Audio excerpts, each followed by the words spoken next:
So, ngayon po, nandito po kami ngayon sa labas. It's time for update. Update tayo kasi habang nanonood po ako ng movie, din po sa kwarto, nagulat po ako, nag-iisa na lang po ako sa bahay. Paglabas ko po, biglang may nagkakagulo.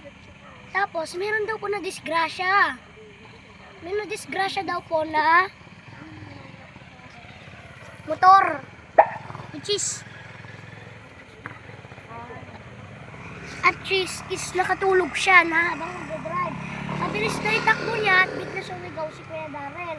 Ano sila ngayon? Kasi ano nangyari daw doon sa suspect na na aksidente daw, na self-accident, na baltog. Bigla daw nahihilo, hindi daw agad nakabangon. Yung mga nadidisgrasya, agad-agad lang nababangon pag hindi nababaltog. Pero yan, hindi talaga siya makabangon. Pero yon, tumawag na si Kuya Paul ng ambulansya para sa rescue. Kasi kakaawa din yung itsura niya kasi nabaltog. Kasi alam niyo naman pag nabaltog, ako na-train ko. Pag nabaltog talaga maapekto ang utak mo, mahirap ka makaisip, gano'n. Kaya yun, kinuha na. Nakamotor daw. Napakabilis. Ay, Jacob! Jacob! Ayun na guys si Kuya Jacob.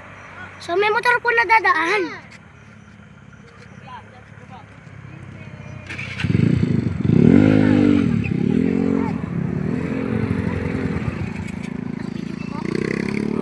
It is the time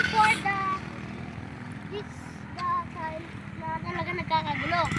It is the time na sinasakay na yung na-aksidente. Ang nakakatakot lang po dun sa na-aksidente